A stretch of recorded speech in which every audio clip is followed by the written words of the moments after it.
Leader of opposition in Bengal, Suvendu Adhikari, in fact, has filed a plea in Calcutta High Court demanding an NIA probe in this case. TMC, of course, has called these charges and demands politically motivated. Now, the Agra blast 3 months ago had forced the state government to announce some measures to shut these illegal factories. Several raids were also conducted. Outside of such raids, even during recent panchayat polls, for example, explosive material was found, including sacks of crude bombs. Somehow, such activities are going on without much trouble in the state of Bengal. Is the state government, with law and order in its control, not fully responsible for this situation? The committee, mind you, which was formed after the Agra blast, headed by none other than the Chief Secretary of the state, is yet to submit any report on the issue. There is no other state in the country today where so many blasts take place so routinely and crude bombs either explode or are used with such impunity. Is Bengal then becoming a hub of bomb factories? We'll take that question to our guests in just a bit. But there are several shocking aspects as far as this case in Duttapukur is concerned. Let me take you through why. First of all, this illegal cracker unit was functional despite a previous raid as far as this spot is concerned. In fact, a cache of explosives was also seized from this location just 3 months ago, but a makeshift lab sprung up and became operational, and that's the one where this blast has now taken place.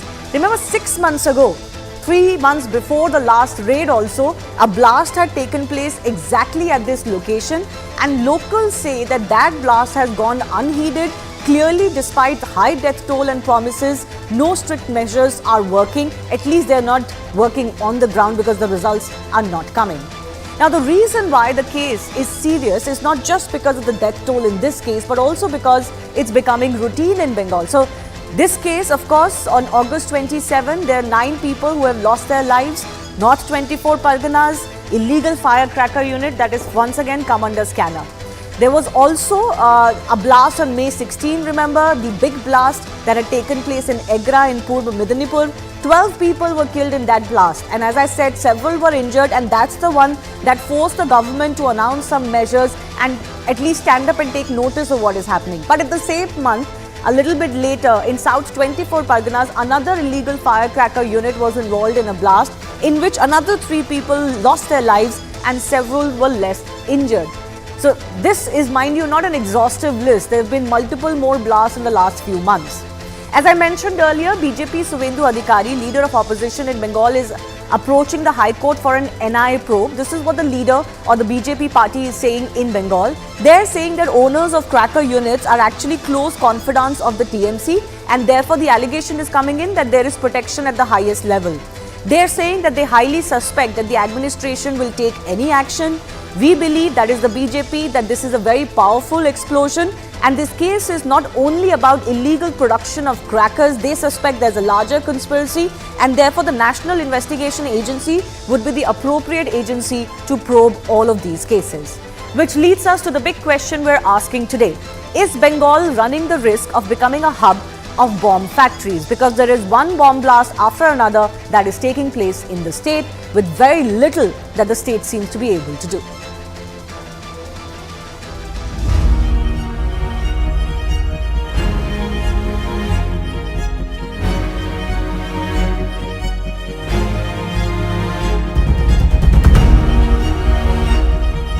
Sunday morning, there used to be a building here, a building with 16 pillars. But due to the massive blast that took place on Sunday afternoon, this building is no more.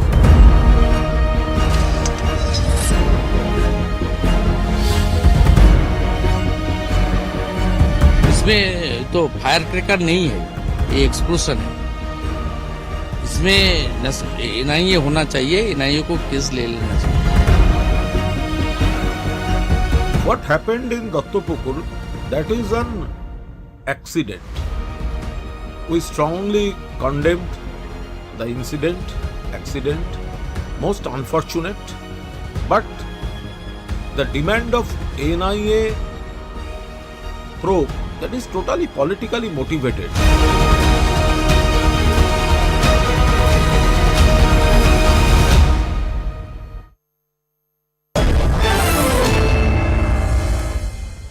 Let's go across to the guests joining us. Priyanka Tibrewal is from the BJP, Meeta Chakrabarti from the Congress Party joining us. Also with us, Riju Datta, TMC spokesperson, and Shikha Mukherjee is a senior journalist based in West Bengal. Riju, let me begin with you. Your party is saying that this is just an accident, so there's not much that should be made out of this. So I have two questions following from that. If there are going to be as many as 7 blasts that take place at such factories, including where raids have happened and explosives have been curbed in the past and crude bombs are found, how is it that you term this only an accident? And even if we were to take that these are mere accidents taking place in these firecracker units, why is it that there are so many such blasts happening? Is there not a problem of infrastructure on the ground? And a lot of them are actually deemed to be illegal. So how are they operating? Yes. I'll be very blunt about this. What happened in Duttapukur is condemnable to say the least, because people have lost their lives. But what happened 18 months ago in Asia was a similar blast in illegal firecracker factory where people have lost their lives. Post that, the Chief Minister of West Bengal has issued a whip that all illegal firecracker factories have to be closed down. More than 3,000 factories have been closed, and a green cracker hub has been started in West Bengal to avoid all these unwanted accidents and incidents which is causing loss of life. But unfortunately, and here I have to take the honor, because we are the ruling government and the law and order is the state subject, that there are certain people on the ground. The Chief Minister is not going door to door who are calling for illegal fire factories, but there are authorities who have somehow the illegal firecracker factory owners have slipped through the cracks. We are looking at this, who are responsible for this, how they slipped through the cracks. We have launched a detailed investigation in this. Okay. But unfortunately, the problem in Bengal is that whenever there is a loss of life, the irrelevant political opposition parties start vulture politics.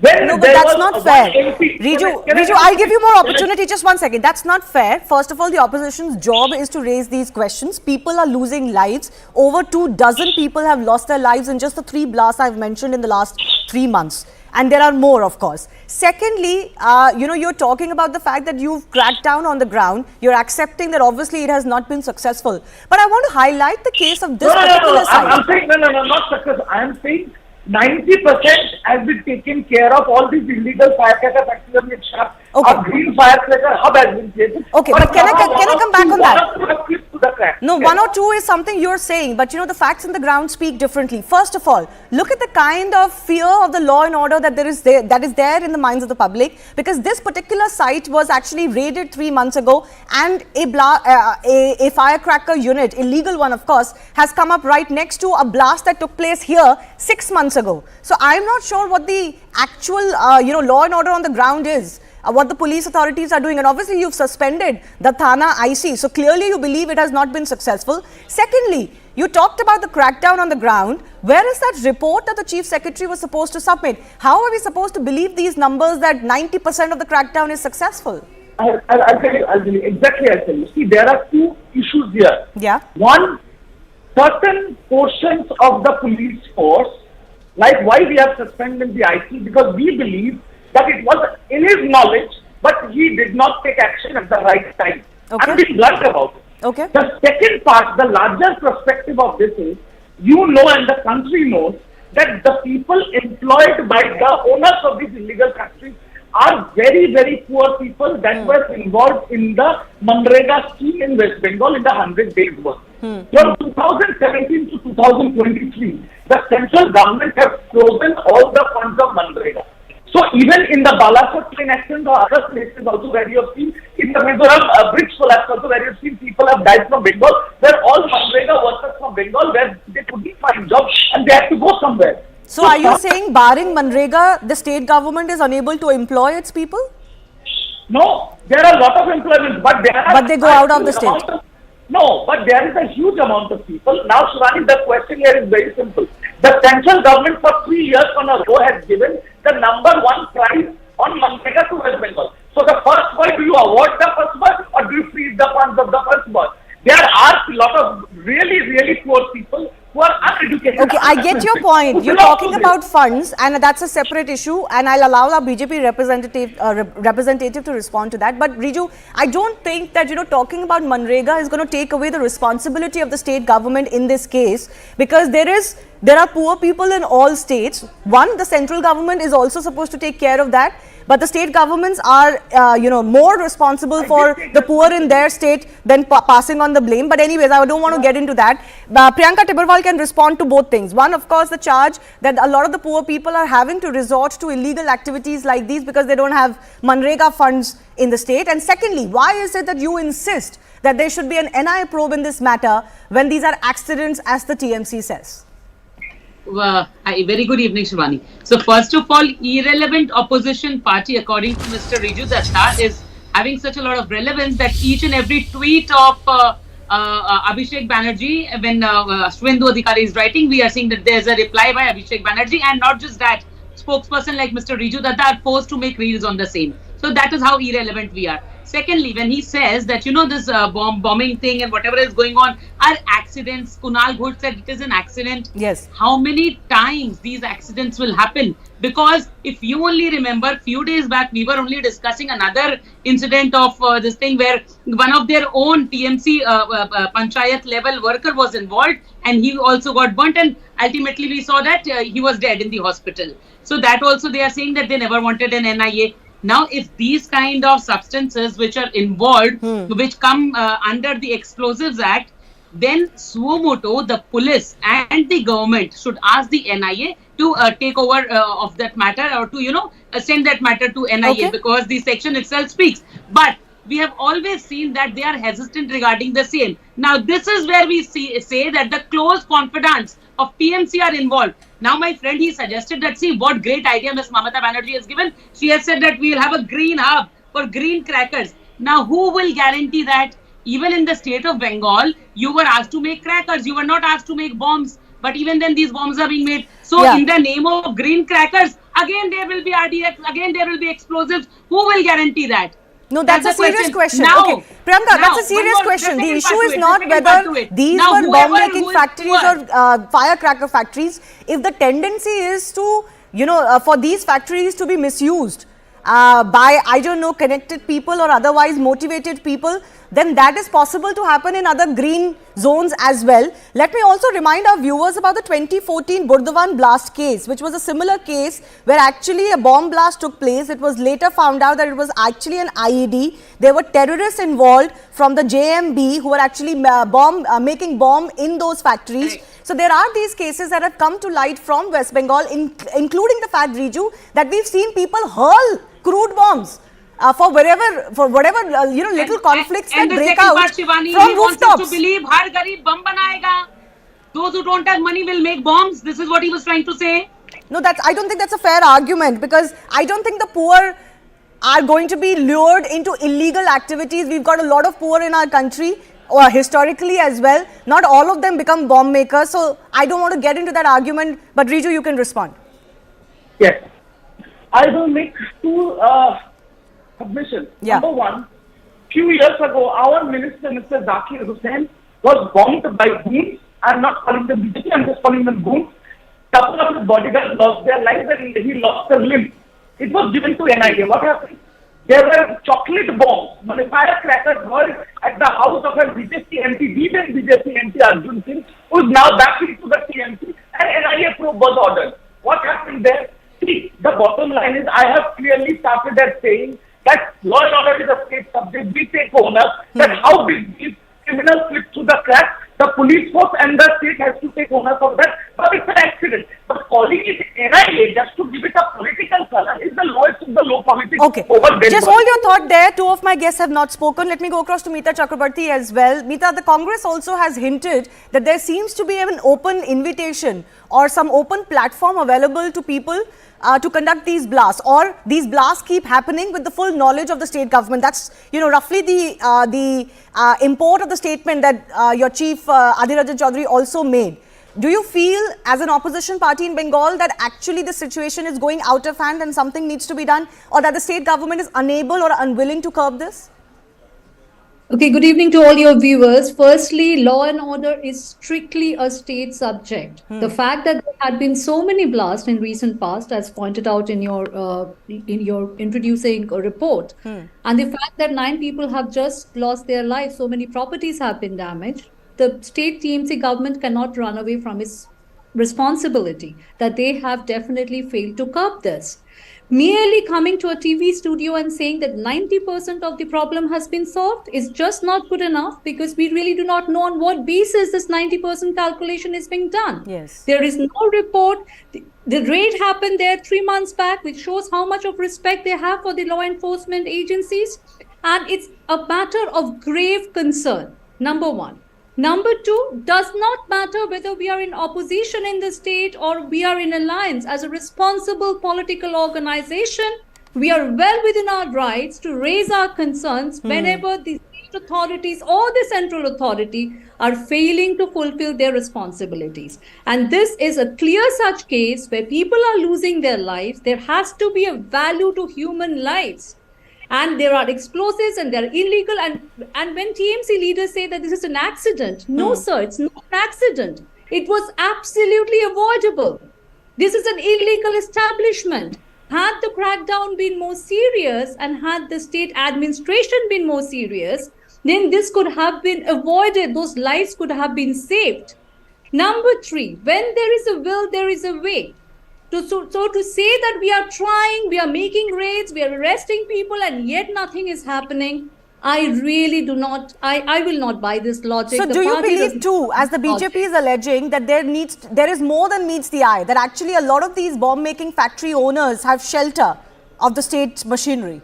I'm not an investigating agency, and I will not go ahead and make such a huge statement. But however, there needs to be a proper probe, because is it not a fact that there is a lot of political violence and there are a lot of there's a huge usage of crude bombs in those political violence? We saw what happened in Panchayat election.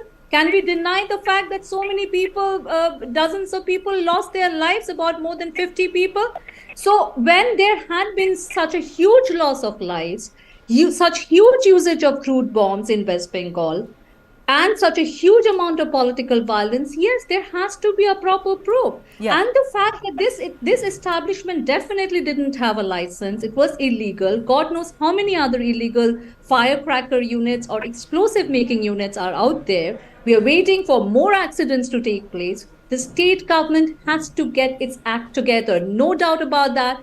Does not matter whether we are in alliance or we are in opposition. As a responsible political party, it is our responsibility to raise these issues, and we will continue to do so. Shikha Mukherjee, the larger question is exactly this. It's the culture that is coming under question. You know, the culture that the TMC claims in its pretty decent run, it's been trying to fight. Whether that culture is of political violence, but again, it is argued that it's not possible without state sponsorship or shelter. Or it's a culture of these crude bombs that are just proliferating in the state. Like I said, there's no other state in India where we see a situation like this. There are villages, small towns, there are firecracker factories and poor people, as Riju Jatta is reminding us, in every state in India. But we don't see crude bombs being hurled or going off with such regularity anywhere else. Is Bengal running the risk of becoming a bomb factory? No, I don't think Bengal is at the risk of becoming a bomb factory, but it is also true that Bengal has a particular problem of people needing work, and this work being, a lot of it being illegally managed. And that actually applies to most of India, where the unorganized sector has problems of regulation and supervision and monitoring and legality. Having said all of that, let me say that the state government of West Bengal, headed by Mamata Banerjee, is certainly accountable for such frequent explosions that take place in alleged bomb-making factories, which seem to be proliferating, and there is absolutely no administrative which includes the police. There is no police or administrative oversight to keep this in check. I mean, the specific example that you gave, and I will go back to it, is Duttapukur was a place where another bomb factory was uncovered a few months ago. If it is possible for a bomb factory to emerge in the same location, Yes. within months, it does suggest that neither the administration nor the police is on top of the situation at all. Absolutely. It is also true that what one political leader said, and it is revealing, it's not a matter of politics, but it is revealing. He said that there are local people who would resist a closure of such a factory. And that, I think, is a pointer to the state of the economy in West Bengal. Yeah. Okay. Let me, on the issue of the economy, that the poor people need this work, and on ground, many of them resist the closure of these factories. Let me bring in the BJP's Priyanka Tibberwal once again. Priyanka, how do you see that argument? Right. It's completely a flop argument, because once again I will say that when you say that there should be law and order, when you say that there should be a complete administration in the state, how can you say that just because somebody is poor and there is poverty and economic conditions are not good, then there will be these kind of violence? Then in that case, in many places in India, there were situations once upon a time before BJP was in power that we had to go through a very bad time. But then not all the states, they practice violence. Not all of them resorted to this kind of violence, murders and the mayhem and explosions which is completely going on. See, whatever is happening in West Bengal today is the failure of law and order. It is a failure of public administration. And you cannot shift the burden by saying that it is, the economy which is forcing them to become lawless. No, also the economy argument, Riju, I don't know whether it reflects very well on the state government itself. Fundamentally, you're responsible for the welfare of the people in the state. You can't blame the center for that. Yes, we are responsible, but you have to also understand it's not an ideal world.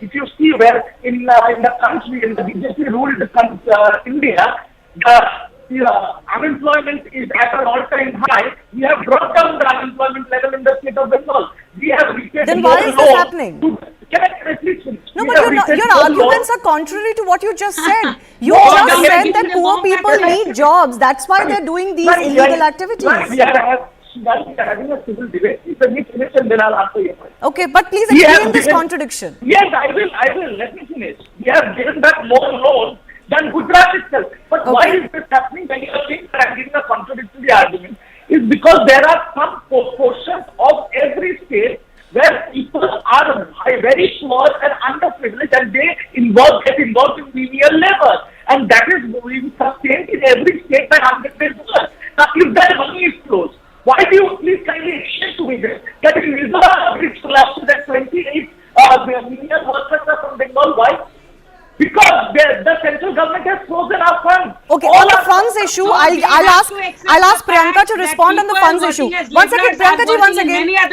Priyanka ji, one second. I will let her respond on the funds argument if you want to raise that issue. But Riju, fundamentally, the argument cannot be that because people need jobs, they'll get into unorganized sector is one thing, but illegal bomb making is a completely different ball game. This, like you said, this unemployment exists at some level or another in all states in India. It's not a BJP state rule state phenomenon, by the way. I've looked at those unemployment data statewide states. So let's not get into the politics of it. But I accept that unemployment is an issue in most states. But this bomb-making culture is not coming out from any of those states. Shivani, I'll give you an example from whatever you have told me now. If you take out the records of Shivakashi, Shivakashi is not in West Bengal. Shivakashi is famous for making firecrackers. In last 3 months, more than 50 people have died in Shivakashi because of illegal firecracker factories that have been run by criminals. I am accepting that there are criminals, they are running illegal firecracker factories, employing the poorest of the poor. And I am also taking responsible that because it's a law and order is a state subject, it is our responsibility to cope out these illegal illegal firecracker factory. Mr. But Datta, calling you an as a accident government an have incident failed to into a generate jobs political for the mindset. people. You Priyanka, cannot please, shift your Priyanka. responsibility. Priyanka, let No, me you finish. just, Let Mr. me Datta, finish. how long will you Can I continue? finish? Yeah, you are just making Can I and finish? repeating the point again and again. But can you shift this burden? Can you shift the onus by saying that since we Did cannot you give not jobs hear to what I people, just said? Okay. they are Did working? you not No, hear yeah, no, what I you cannot said? say that. We have heard Did you. I- We did heard you what you not hear said. what I You said? cannot Okay, one say second. Can that I just since you come in? cannot Can I just provide come in? jobs. Priyanka, I have some time. I'll give you an opportunity. Richu, again, you know, Sivakasi is not an appropriate analogy or example to give. Sivakasi is a firecracker hub. So there, of course, illegal activities of firecracker activities going on is a completely separate issue. You can't compare Sivakasi to all of these districts in West Bengal where illegal firecracker, factories are either burgeoning or those firecracker units are being used to make crude bombs. During the Panchayat polls, lot of the times the BJP spokesperson has said in Panchayat we have seen bomb blasts and this, and even my Congress colleague has also said the same thing. Yes. Is it that TMC only was hurling bombs? If you see the statistics, Shivani, No, I'm sure those bombs are being used by everybody. It's regardless of who's using those bombs. The bombs cannot be produced in the state. That responsibility is yours. If I say now, make irresponsible statements like Priyanka here from BJP that Shubhendu Adhikari, the leader of opposition, is bringing illegal firearms from neighboring Jharkhand and Chhattisgarh to his VIP convoy. Riju, we asked you very straight questions, and frankly, without any malice, this is a problem for the state. The state has to figure out an answer to this. But comparing it to Sivakasi or saying who is using these bombs eventually is not an answer fundamentally. But I have limited time. Priyanka, 30 seconds to you, and Priyanka to Meeta as well. Yes, 8 people Please died respond in to this the bomb Manrega blast. issue. Ma'am, can you please respond to the Manrega issue he has raised? Both, I will say that this is what I've already said, that again and again you cannot say that because of economic conditions they could not give jobs to people. That is why now they are making bombs. But here also I will say law and order is under them. The chief minister did not say anything about 8 people dying in this. But when they lost elections or when they were about to lose election by ISF in one particular district, Bhangar, what did the minister say? What did the chief minister say? She said that she will ensure that the administration of police comes under the Kolkata police. Just because you are losing your connect politically on one place, you want to shift the administration to the Kolkata police. Okay. Then why not in these places? Okay. Meeta ji, Okay, would you firstly, like it is an NI probe in this case, ma'am? Firstly, it is a fact that I just want to make a very quick observation about the Manrega point that was raised by Riju. It is a fact that there are huge amount of Manrega dues to the state of West Bengal from the center. The center cannot run away from its responsibility. These are people who had worked under the Manrega schemes and have not been paid. And this is a direct responsibility. But however, to relate unemployment or non-payment of Manrega dues to setting up illegal firecrackers centers and doing illegal activities is absolutely unacceptable. That logic is absolutely unacceptable. Right. Tomorrow, if there is growing poverty or the growing unemployment, that does not mean that we try and justify illegal activities happening in our states, in our cities, in our towns, and our villages. We cannot justify that. The state administration will have to find an answer to this problem. It is a growing problem, Yes. the growing concern, and there has to be a solution from the state administration. They are purely responsible for this Okay. mess. I've run out of time. I do appreciate all of our guests for joining us for our first debate. Thanks a lot for that. Some breaking updates coming in. President Vladimir Putin of Russia has congratulated Prime Minister Narendra Modi for India's successful moon mission during a phone call, we are being told. The heads of states discussed the results of the recent BRICS summit as well and exchanged views about the upcoming G20 meeting in India. Remember, President Putin, of course, will not be coming in person, is what we've been told by the Kremlin. My colleague Siddharth Mishra is also joining us. Siddharth, more congratulations pouring in for the Indian Prime Minister. Well, absolutely. And in fact, the day when Chandrayaan mission was successful, on that very day also, there was a message which came from Kremlin congratulating Prime Minister Modi and President Draupadi Murmu. This time around, telephonic conversation has happened and both sides have perhaps confirmed it. Now, this could be seen as a call, as a messaging from the Russian side, because these calls are usually made to confirm the presence at some multilateral event happening in host country. Now, President Putin cannot come to India because of the geopolitical reasons, and this is perhaps the reason that he made this call to Prime Minister Modi and perhaps nominated his foreign minister Sergei Lavrov, who will be representing Putin in India, because there were a lot of reading between the lines the time Kremlin announced that Putin is not going to travel to India. So to clear all those doubts, this phone call was made. He nominated his foreign minister, and perhaps both the leaders discussed bilateral and regional issues and also discussed the success of BRICS summit. All right. Siddhant, we'll leave it at that. Thanks a lot for joining us. Moving on, the Indian men's 4x400 meter relay team has left the nation beaming with pride after a record performance at the recently concluded World Athletics Championships in Budapest. In the qualifying stage, remember, the Indian team crossed the finish line just behind the winners from USA in one of the heats to qualify for the final. Facing the Americans in the heats on Saturday, instead of getting overawed, the Indians ran the race of their lives, and on-air commentators were thrilled with the unexpected result, and it made the entire nation sit up and take notice as the team set an Asian record at the championships, becoming the first Indian team to qualify for the final at the World Championships, which is a very prestigious one. Now, eventually they also finished with another sub 3 minute run in the final, finishing 5th. But apart from the plaudits, there were also some political remarks that dragged in the performances and the athletes into a slugfest. So Congress leaders have mentioned the diverse religious backgrounds of the men's team members to kind of take a pot shot at the ruling BJP without naming them. Take a look at the comments that were made by Congress leaders and how they were responded to by the BJP. So the Congress, one of their leaders, Manikam Tagore, did say on social media platform X, talking about these images and the religious backgrounds, ki nafrat ke bazaar mein ye ek mohabbat ki dukaan hai. Remember, this is a slogan of the Congress party, especially popularized by Rahul Gandhi, who comes from Kerala, the same state that many of these athletes actually hail from. The BJP responded to this by saying that it is deeply rotten how secularists think that if you have to drag in the religion of the person concerned into everything, then it's somewhere something is rotten, even though you call yourself secularist. Now, Congress's P. Chidambaram also took a jibe on X, saying that they're grateful that divisive brigade was nowhere in Budapest, where this championship was going on. Again, mentioning the religious diverse backgrounds of the 4 athletes. The BJP also said that we should applaud the grit and the success of these athletes, but not discuss their religious identity, because frankly that has nothing to do with why they are on that stage. And it's not new that Indian athletes from various religious backgrounds have represented India on the global stage. The politics didn't end there though. As we all know, the Asia Cup in cricket is also around the corner. Sports Minister in West Bengal, while addressing a rally, took a jibe at Prime Minister Modi, saying that if Virat Kohli or Rohit Sharma were to score a century or Siraj was to pick up wickets, the Prime Minister will claim it is because of him that India is doing so well on the field. The big question we asked today is, leave aside the politics over who should get credit for what.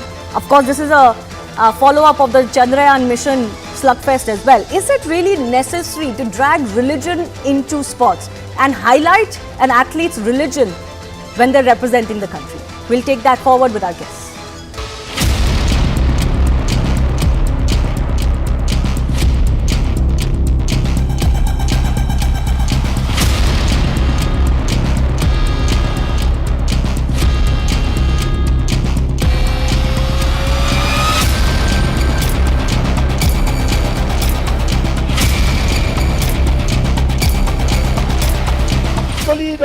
Century করে India champion হয়, মোহাম্মদ সিরাজ যদি wicket নেয়, India যদি champion হয়, তাহলে নরেন্দ্র মোদী বলবে এটা আমি করেছি, সেই ভারতবর্ষে আমরা বাস করি।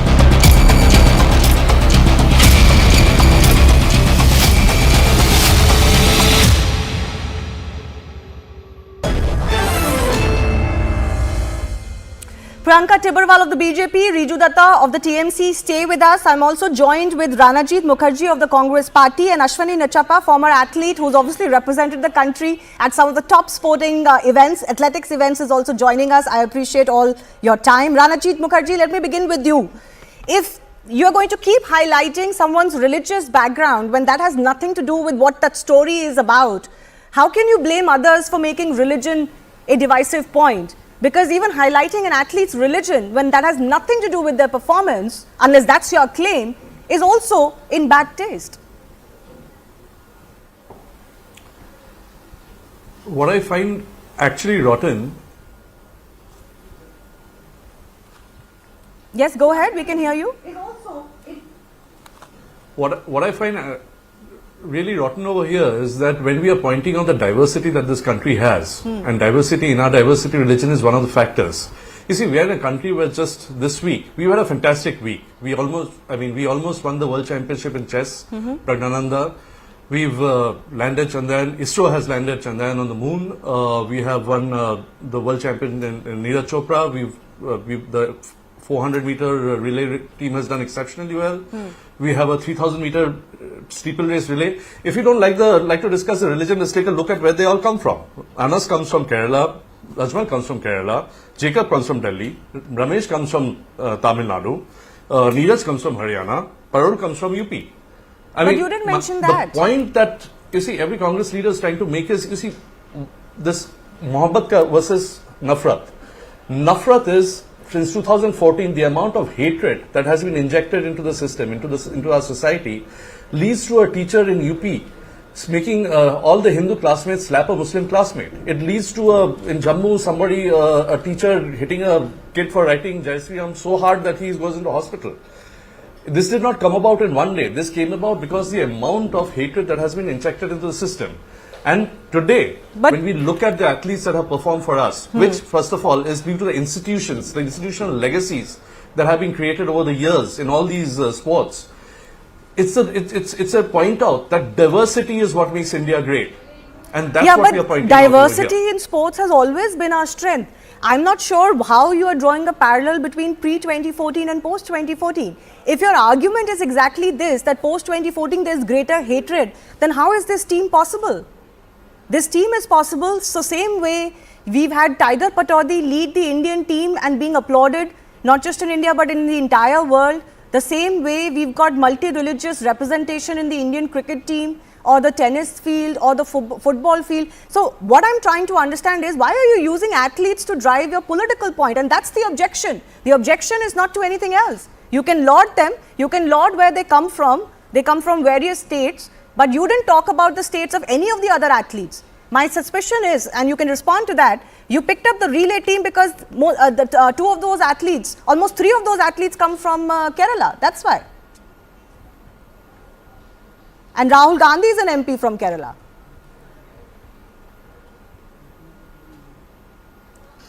But it's like I said, we have a situation here where we need to reinforce pointers with regards to diversity and the fact, like you rightly pointed out, that in India, our entire sporting history, we've had people from the entire country, all states, all religions, all aspects, who have made us proud in sports. But we have this whole situation happening on the ground today where hatred is being interjected into our system, where we are systematically, in society, we have systematic hatred. And it is and when we achieve anywhere on the world stage, it is very important to point out that it's our diversity that has allowed us to achieve before, that is allowing that us to diversity, achieve today, as I said, that will allow us to Ranaji ji, continue you're not achieving in the understanding future. the point I'm making. That diversity has always existed. So what's the point you're making? That diversity existed earlier, that diversity exists now. Maybe for heaven's sake, we can leave the athletes out of this politics, right? Because nothing has changed in the world of sports as far as politics is concerned. But let Priyanka Tibrewal come in here, and Riju Datta can also respond to the jibe that came in from the sports minister in Bengal. Priyanka, Nafrat ki dukaan. Yes, I will. I'll say on both to Congress as well as TMC. So where my friend from Congress, he just said now this. See, you can very well understand the mindset where they are saying Nafrat ki dukaan and all this, and this is not just one thing which has come from them. We had also heard that Mr. Shashi Tharoor, we've even seen the tweet where he said that IITians are going to Silicon Valley and it is the CITians who are going to the Chandrayaan, to the ISRO, sorry. So now, on the basis, what he was just saying was diversity. No. Now, on the basis of state lines, you are trying to give these credit also, not to the scientists, but to states. Now, this is where my objection is. Whatever is the achievement of the country. You see it through the eyes to them as Indians, and not to be from Kerala, not to be from Tamil Nadu. What are you trying to do is, you are not talking about diversity. You are clearly trying to show division and make divisions on the lines of states, on the lines of religion. Now, what the minister from Bengal, Mr. Arup Biswas, what did he say? Yeah. That, if Sachin does something, now tell me something, in Bengal, there are many people who, many candidates who go for sports, they win. And thereafter, the chief minister comes to know that this person was from Bengal. He has never been applauded by the chief minister. He has not been given any monetary support. But then, after he comes as a winner, she just says, oh, this is a boy from Bengal. But very unlike BJP, what does BJP do? It has always applauded, even when the scientists of ISRO were concerned. When we could not manage, when we lost, it was this Prime Minister of our country, Narendra Modi ji. And I say, Prime Minister of India, who said that, you have lost it once. Okay, let me take that to Riju. Riju, what is the problem, if at all, the Indian Prime Minister is seen applauding, encouraging, either whether it is scientists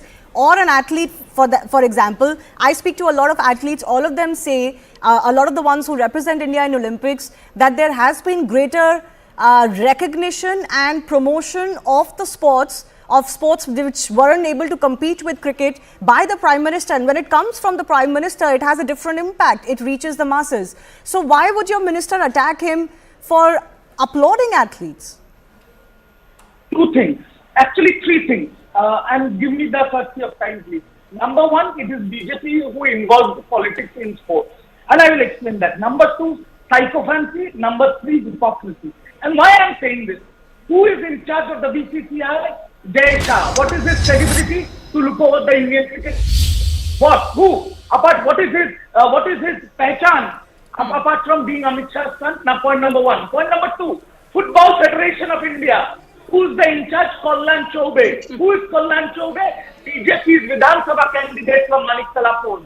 So they involved politics in sports. Point number one. Point number two, psychophancy. When Chandrayaan landed on the moon, they made a soft landing. It is a proud moment for the entire India. And the credit goes to all the scientists of ISRO. Everybody was watching it live. But when we were watching the landing, all of a sudden somebody comes on the screen waving an India flag. Who is he?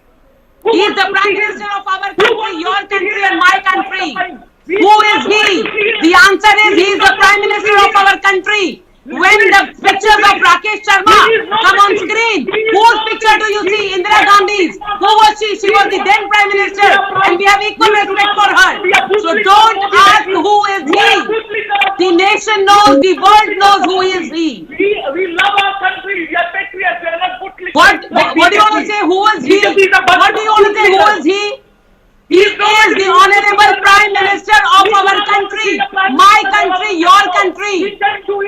Understand? You may like or dislike, but the fact remains that he is the honor of our country. He is the Prime Minister of our country. Okay, let me just come in. I want both of you to be speaking not over each other, but in your designated time. Priyanka. Fools from his party do not even know who went to the moon and who went to the space. Priyanka, Riju's point is, one second, Riju, you had your say. Please lower their volume. Riju had his say. Priyanka, I'm going to come to you. Can you just lower both of their audios, please? Riju's point is that when that soft landing moment was taking place, it was not necessary for the Prime Minister to be cut in a two-screen along with those visuals. And I think he's made that point. Let Priyanka respond to that. He's saying whether it's the Prime Minister or anybody else, that was not the stage on which that should have been done. Priyanka, now you please respond. I'll give you 30 seconds. See, it is not that the Prime Minister wants credit. It is the nation. We want to give him the credit because he is the one who taught people, the scientists of ISRO. He is the one who gave them the courage. कि एक बार हारने से हार नहीं माननी चाहिए, कोशिश करिए और कोशिश करने वालों की हार नहीं होती. So we are, we are blessed to have a Prime Minister like Narendra Modi ji. Okay. Now this is what is paining. This is what they are having a pain. Now you tell me just one more thing. Every time there's a visual of Rakesh Sharma on moon and what video comes out, it is Indira Gandhi questioning him कि कैसा लग रहा है वहां से and he says सारे जहां से अच्छा हिंदुस्तान हमारा. Have we ever complained that why that video of Indira Gandhi travels every time on the visuals? Why? No. because Okay. she was the Prime Minister representing our country. Okay, She is fair the Prime enough. Minister Not to representing our forget country. the naming controversy also. The previous Chandrayaan 1 spot was called Jawahar Point. People can naturally ask why.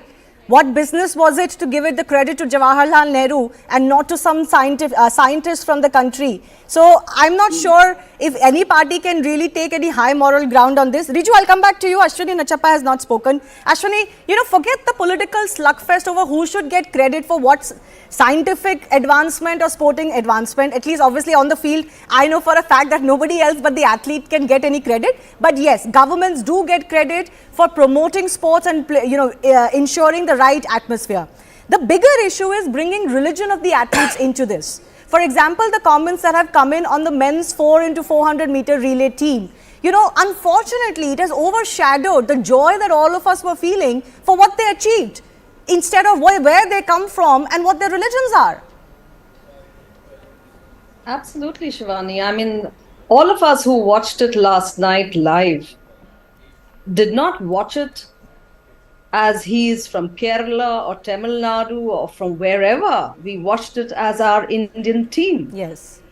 And I'm absolutely ashamed and appalled by the kind of comments these people are making. And we call them the representatives of people. They are the ones who are injecting such hatred in the entire ecosystem of our nation today. Never has this kind of a debate been even, we've never even heard of such kind of debates in the sporting arena. And today, at a drop of a hat, whether it is every fantastic achievement in the last 8 to 10 years that we've had, every government has done its part. But in sporting scenario, in the history of Indian sport, there has never been an encouragement that we have seen in the last 8 to 10 years. Never has there been an encouragement such as this. And we have seen the result of it. I mean, I am an apolitical person. We have run for our country. It is absolutely shameful that these people are injecting such hatred across the country at a drop of a hat.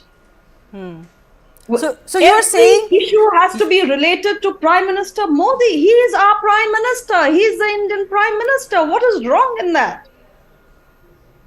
Have you ever felt yes. Shivani, somebody just spoke about, who is heading BCCI, blah, blah, blah. Yeah. In the state of Karnataka, from where I come from, the Deputy Chief Minister, the former Deputy Chief Minister, and the current Home Minister has been the Athletic Federation, Karnataka Athletic Federation President, and now the interim President for the last 2 decades. Right. We know what happened in the 2010 Commonwealth Games. So let's not there is always politics in sports. And, we started the clean sports movement way back in 2010 before the Commonwealth Games came in. So that this kind of nonsense stops. And today, religion? Yeah, I think the religion part is most upsetting. Having a debate like this, you should because we've never looked at the religion of any athlete for India. This is a favorite pastime of people who don't understand sports, who don't understand athletes. Should not even encourage such thing and bring it out into the media because they don't deserve that kind of space.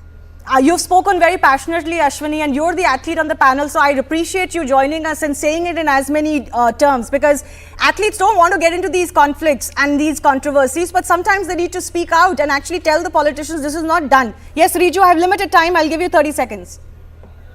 One question to Ashwini ji. Ashwini ji, you have made us proud before, and you are a political person. How proud were you when the Golden Girls of India were sitting on Delhi and the Prime Minister did not even have the courtesy to go and meet them? They were dragged on the street because they brought molestation charges against a ruling government MP. And now the Wrestling Federation of India are banned. The Indian wrestlers cannot even hoist the Indian flag when they will compete. How does that make you proud, madam? And okay, you've asked your question. You've asked your question. Let her respond. Why is the rot in Indian sport now coming in the open? Because of people who have been running it like their fiefdoms in the last 3-4 decades. You got your answer, Shivani, Riju? can I come in? Yes, sir. I have 10 no seconds. wonder. She's 10 a good seconds. candidate for the upcoming poll. You know, Riju, you must learn to take opposite views without being personal and making underhanded, under the belt comments. I would appreciate that. Mr. Ranajit, I have 10 seconds, please. Shivani, if I can have a little more than 10 seconds. Sir, if you I have want to limited appreciate time, athletes unfortunately. For taking a stance. Yeah, if you want to appreciate athletes for taking a stance, then let's appreciate Neeraj Chopra. Yeah, who I do. stood with the wrestlers when they were fighting the fight here in Jantar Mantar. We on, did. Delhi. We appreciated every Now, athlete let me just go back to who what, commented on the wrestlers' protest. We appreciated all of them. We believe they have the right to speak their mind, I'm sure you did. regardless I'm of sure you who did. is I'm it not aimed debating at. it. I'm just- But one I second. would like I'm to not point sure out why we're Neeraj going Chopra back over to here. that. The fundamental issue we were discussing was it right to bring out as a nafrat ka bazaar, mohammed ki dukaan jaib, using the religious identity of our athletes? They didn't sign up for this. You can do your politics using everything else and nobody says anything, but please leave maybe the athletes out of this. I'm going over time now. I'm unfortunately Shivani, run out what of can time. be expected from In people fact, who question rather the than jawans giving of the athletes surgical out of it, strike? I would like to go They with had what questioned the Priyanka said jawans a of little this bit country back on when she was surgical talking. strike. All right, There is no. Priyanka, thank you. We heard you. We took your comment. I appreciate all the time that our guests have given us. Time for a very short break. On the other side, we'll get to you some of the preparations that are ongoing in the national capital ahead of the G20 summit. Stay tuned.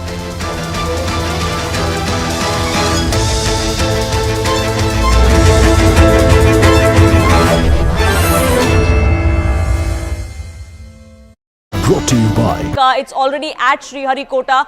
Just the time and date has to be decided, and that has now been released. Been released, Poonam, with that tweet that ISRO has put out. I want to once again go back to Shrishti, who's with us on the broadcast.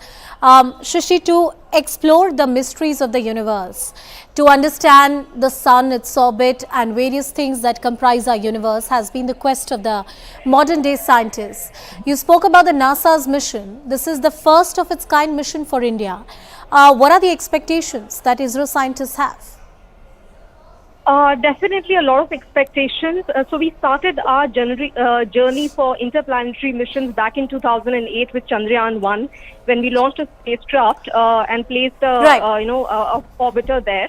And 2019 we went to Mars, and then again another attempt at Chandrayaan. So this Shrishti, I'm very sorry to interrupt you there. Dr. G. Raju, who's the former director of ISRO, is joining us on the broadcast. Dr. Raju, good afternoon. Thank you for speaking with us. Aditya L1, a very ambitious project from ISRO. What are your expectations and how big of a leap would it be for us? Yes, see, this Aditya L1 mission is a very important mission for studying the solar storm, solar winds. Solar winds are very crucial for both for communication and emotion, particularly communication. We have not understood much about solar winds. Therefore, we are going to a place called Aditya L1, where L1 means the Lagrange point, from where we can look at the sun without any interruptions of eclipses or anything. So L1 is about 1.5 million kilometers, and we'll have a constant view of the sun. We'll have a constant view of the sun to study the basic activities. To my knowledge, the main focus is on studying the solar wind. Okay, this is one of the important things that's being done by the Aditya L1 mission. ISRO's Aditya mission on the September 2nd. The launch of Aditya L1, the first Indian space-based Indian observatory to study the sun, is scheduled for the 2nd of September 2023 at 11:50 a.m. from Sriharikota. It will be the first space-based Indian mission to study the sun. The spacecraft shall be placed in a halo orbit around the Lagrange point L1 of the Sun-Earth system. The information that I'm giving you is from the website of the Indian Space Research Organization. And a satellite placed in the halo or orbit around the L1 point has the major advantage of continuously viewing the sun without any occultation or any kind of eclipses. This will provide a greater advantage observing the solar activities and its effect on space, whether in real time. My colleague Ritu with us on the broadcast to give us more details. Ritu, tell us about this mission. Well, so after moon, it is the time for the sun for ISRO, in fact, so now what we are seeing that the ISRO has tweeted this, making it very official about the launch of the Aditya L1, and also confirming the date as well. Because remember, the ISRO earlier had told that it would be in the first week of the September, but now the ISRO says that the launch will be on the 2nd September. In fact, now the Aditya L1 is the mission. In fact, it's the first mission of the ISRO to study the sun. So the satellite shall be placed in the halo orbit around the Lagrange point 1 is what we are given to understand of the Sun-Earth system. In fact, see, this is very interesting even more because this is going to be about 1.5 million kilometer journey of this particular, the mission, in fact, from the Earth. And it will also take around 120 days to reach the designated place. So yes, after moon, it is the sun for ISRO now. ISRO now, as my colleague Ritu is pointing out. For how long has ISRO been working on this mission, Ritu? And what exactly are the expectations from it? One thing you see, with this mission, the ISRO will be able to study the surface of the moon, various elements again there as well will be studied by the ISRO, which we will have to wait for some more time in specifically that what exactly the ISRO is expecting through this mission. But remember, the chairman of the ISRO, S. Somnath, in fact, just last week when the ISRO soft landing was, the Chandrayaan-3 soft landing was achieved on the moon's south pole, that's when the ISRO chairman confirmed it, saying that this, in fact, it has already moved to the Sriharikota, and there the launch will take place, and this will be completely to study the surface of the sun. This, in fact, was a long time plan of the ISRO as well. The ISRO was working on this for a couple of years now. So yes, this is yet another big mission of the ISRO. My colleague Shrishti is also with us on the broadcast. Shrishti tracks the space sector for us, and she'll give us more details about this one.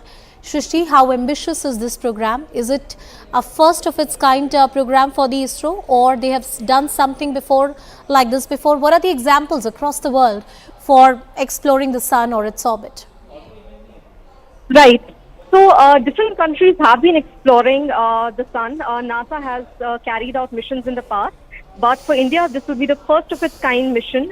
So we are planning to send a spacecraft and place it at a point called L1, which is at a distance between the sun and the Earth.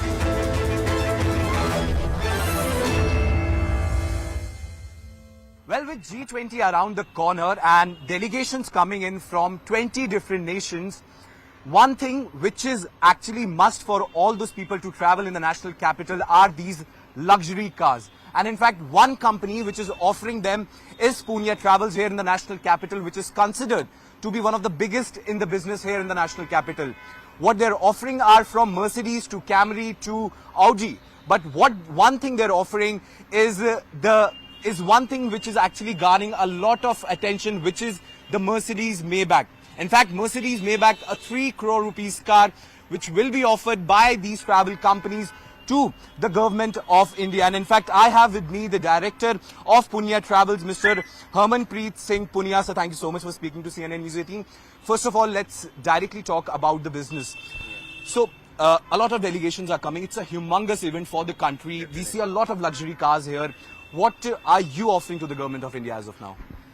We are offering approximately more than 100 cars to government of India, and this is a very big event. So not just one company can fulfill all the demands of the G20 car rental. So all the cars rental companies in Delhi, in Agra, Jaipur, like NCR, and even from Mumbai the cars are coming, Punjab cars are coming. More than 400 cars are required by the G20 team. And so we are offering them 100 of our cars, luxury cars, Kia Carnival, Audis, Merc, and BMWs as well. So we are offering them more than 100 cars, and for that we bought Mercedes Maybach. That's one and only in India, S58. So Mercedes Maybach is basically the most luxurious car offered by Mercedes. Okay, so Mercedes Maybach has a few features that no other company offers. Like you can say that automatic open and closing doors.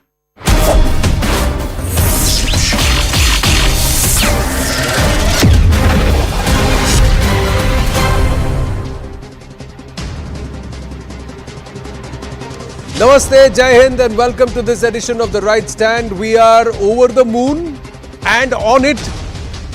Plenty of reasons to cheer, ladies and gentlemen. First up, with the golden boy of athletics, track and field, Neeraj Chopra continues to wow us, doesn't he? Hell, he's gone and ticked all the boxes. Asian Games, Commonwealth, Olympics, and of course the World Athletics Championship. Olympics and World Athletics Championship, pinnacle for every athlete to win, and he has done that in style. His personal best of 88.17 meter throw that secures gold for Bharat, but also tells the world the rise of India in track and field, in sports, in various disciplines continues.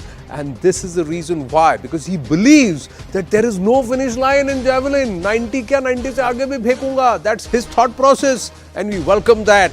Also, we welcome that there are, out of the top 6, 3 are Indian javelin